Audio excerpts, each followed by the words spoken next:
All right, guys. So this was a spur of the moment inspired video. So I ask your forgiveness now if I stutter, if some of my thoughts are a little bit incoherent.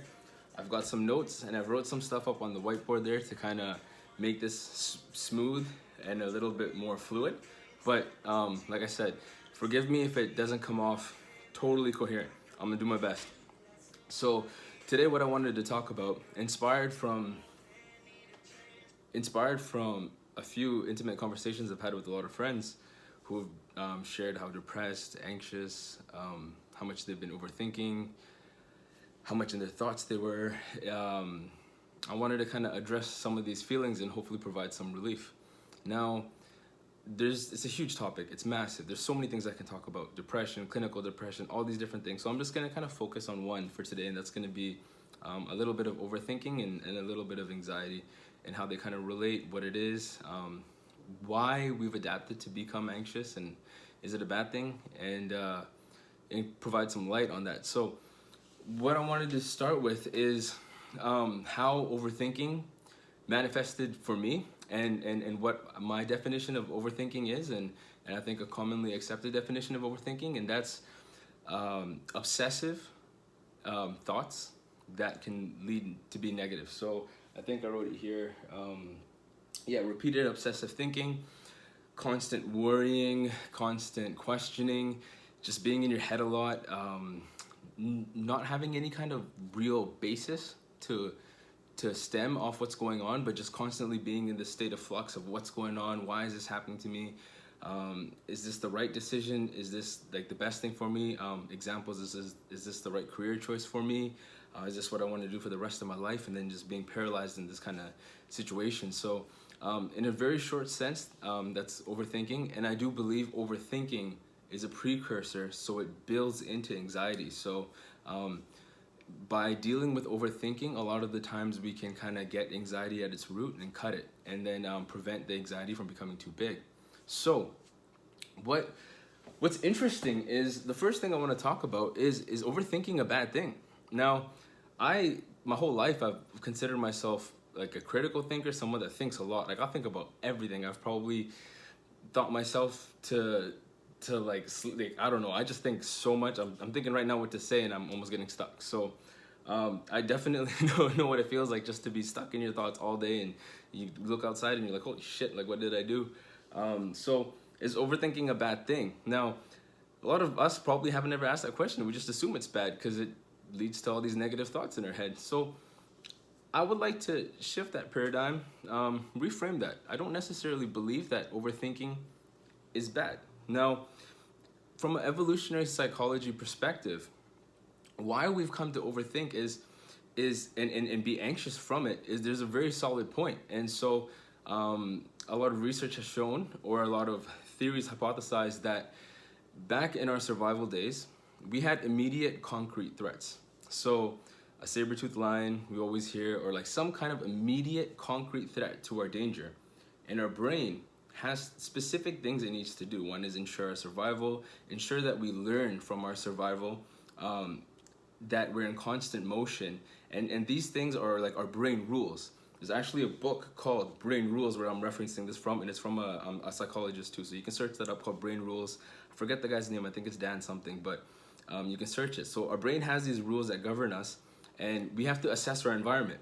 And so back in the day, what it would be was a lion or some shit like that that's about to eat us, and we have to think, okay, what's going on? And so it's not just in the moment, we have to be predicting or forecasting when these events will happen.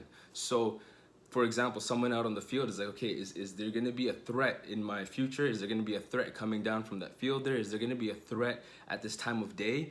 And so what's happened is we've adapted, as humans we've adapted, but those threats have also changed. We don't have that concrete threat. Now, I'm not saying we don't have threats anymore, but those have adapted. And as far as North America goes, in a first world country, our stresses now are more vague, they're less identifiable, they're less concrete.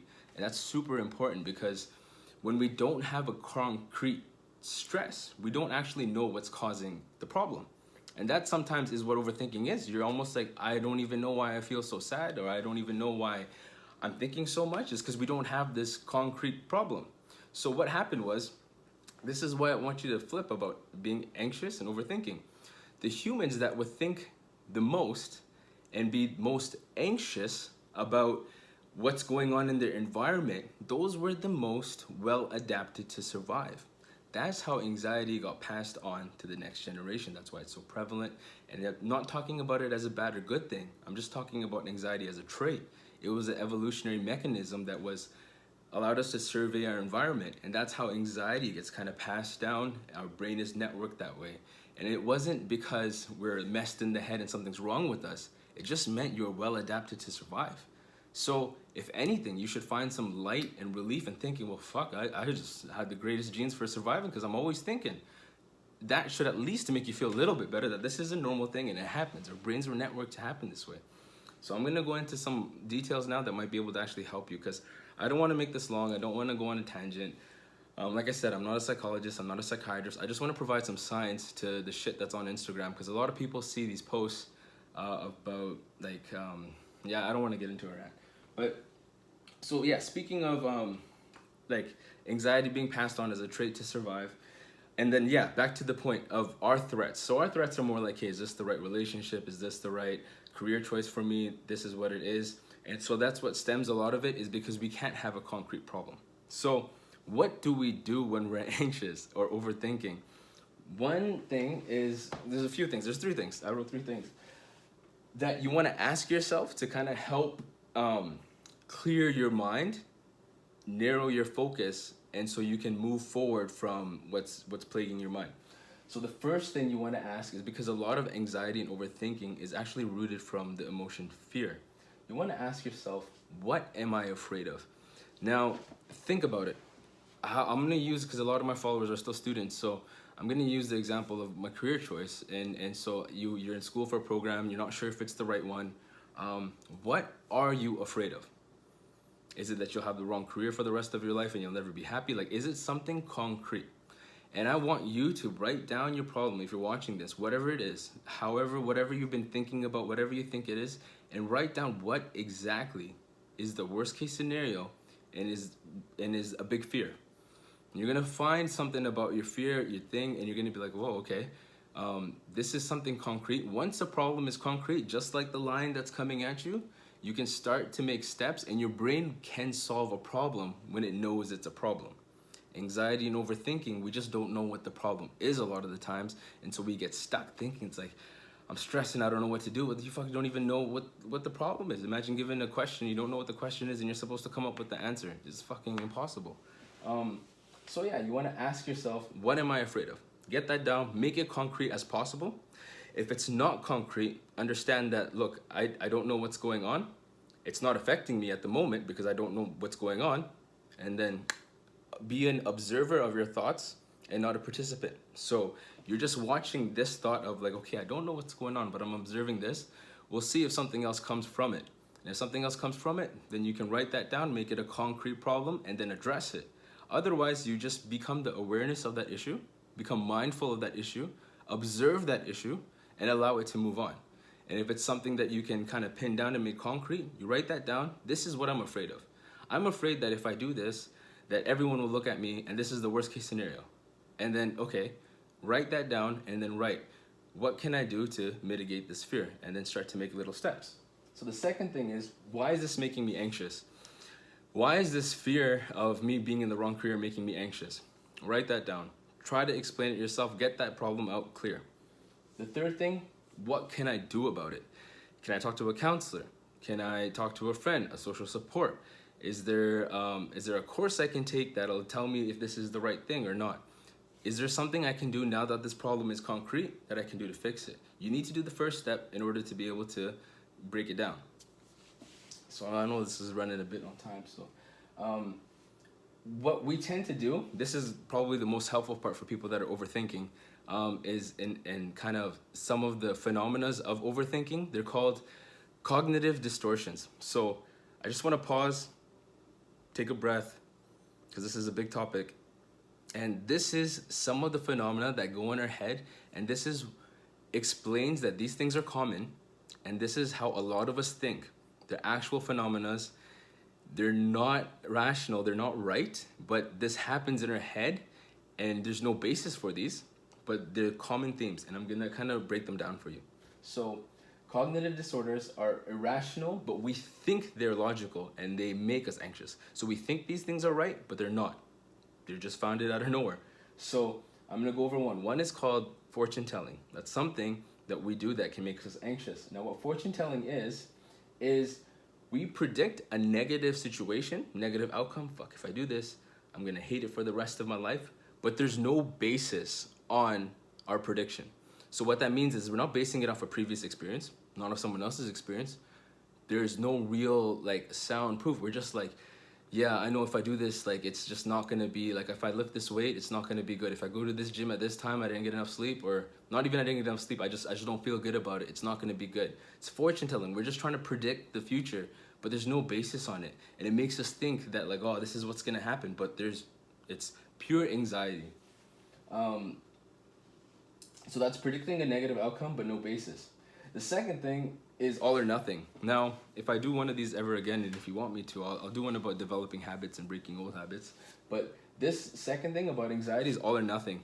We tend to believe as humans that we can just do this all or nothing change. That it has to be all or nothing. If I'm in this career, if I'm in this relationship, if I'm in this, like boom, 100%. No slips, no nothing. I have to be 100. If I'm in this diet, I can't slip once. And that all or nothing behavior causes a lot of anxiety because we do slip, we tend to slip, we do mistakes, and that's kind of the natural curve. Even when you're making a habit, if you're making a habit and you slip one day, you still are trending towards automaticity, making a habit automatic, even if you just miss one day. It's when you start to miss consecutive days that takes away from your progress. But you don't need this all or nothing approach. If you miss one day, if you fuck up one thing, it's not going to be the end of the world.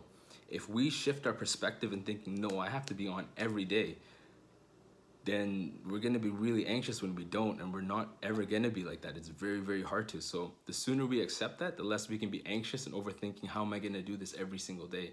How am I going to be all or nothing with this person? How am I going to be all or nothing with this program? You're not. And that's how you learn and deal with it and move on. And the third thing is overgeneralizing. And that's taking one example and applying it to every situation. Your friend was in a relationship with someone. It didn't work out because that person had one characteristic that they would ghost them on Snapchat or something. Now, anytime someone ghosts you on Snapchat, just specifically, for some reason, you're going to apply that situation of your friend to every person that's done that to you. And you're going to overgeneralize and be like, that person didn't have a streak with me on Snapchat, so I know that they're going to be a cheater. That's kind of what overgeneralization is. I'm using a very kiddish example, but just something that might be able to relate. And it's taking a situation out of context in one situation and then applying it to everything. So something happened between your parents, applying it to every relationship because you just overgeneralize. That's also a big cause of anxiety. So yeah, those are cognitive distortions. Totally real. They happen to all of us. But if you're aware that this is a cognitive distortion in my head, I'm fortune telling, I'm doing this all or nothing fallacy, I'm overgeneralizing. If you're aware that this is happening, you're way less anxious because I do this shit all the time. I try to think I know best, so I try to predict the future. I am not a psychic. I don't even have a woman's intuition, mother's intuition. I'm just fucking retarded. I try to predict these things and it makes me anxious. I'm like, I don't want to talk to this person if I don't know every single outcome possible. Well, how is that a way to live? You're overthinking, you're anxious. So hopefully just being aware of these cognitive distortions will help you ease your anxiety. Being aware that anxiety is a passed on trait which was helped us to adapt will ease your anxiety. And so what I wanted to finish with is there's other things that can help, like exercise. Vigorous exercise can help you get out of your mind into your body. When you're extremely active and sweating and huffing and puffing, you can't be in your head. You have to be in your body. So that's kind of like a cheat to get out of your mind. And then we're using those hormones for good. Exercise is a great one. It's a keystone habit. Keystone habits are habits you want to develop that will big impacts on your life. Another keystone habit is meditation. Even if you sit for 30 seconds, just focus on your breath. That'll help. These are the stuff you do see on Instagram, but I'm just giving you a little bit of steps. Meditation is a huge keystone habit, and the third keystone habit is reading. Those are the three biggest habits that you can change that will impact your life the greatest. Reading, meditation, and fitness. And fitness and nutrition kind of go hand in hand. So those things are good.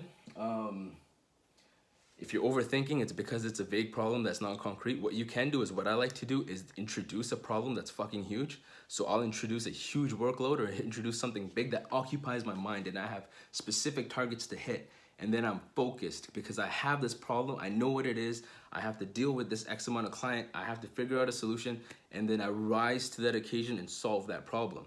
But when it's these less vague problems, our body's literally trying to scan the situation and find a problem so then that we can survive from it. It's a passed on trait. Yeah, so kind of rambling there. A lot of what I took, cognitive distortions, that's from a book called Feel Good by Dave Burns. These are all neuropsychologists. Yeah, exercise, talk with your friends. Yeah, there's so much more I want to talk about and share, but I'm gonna keep it super short because I actually have a friend coming over with pizza. So I hope this helped. I hope I didn't ramble on.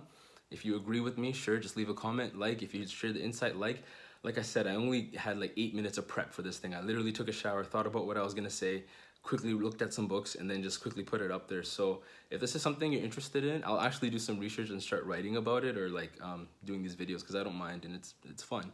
But yeah, I hope you liked it. If you disagree, just send me a message and then we'll talk about it. I don't see, it's just facts, so I'm going off the books. My opinion, I'm just paraphrasing some information. But yeah, best wishes with anyone dealing with it. And if you do want to talk to someone, I don't judge. Sometimes you do need help. If anything I've learned being in a near-death experience where my life was in the hand of someone else is you can't fix all the problems on your own sometimes. And as much as that hurts your ego, sometimes you need to cry for help. And if that means you gotta shoot me a message and say, man, I need some help, I'm happy to help.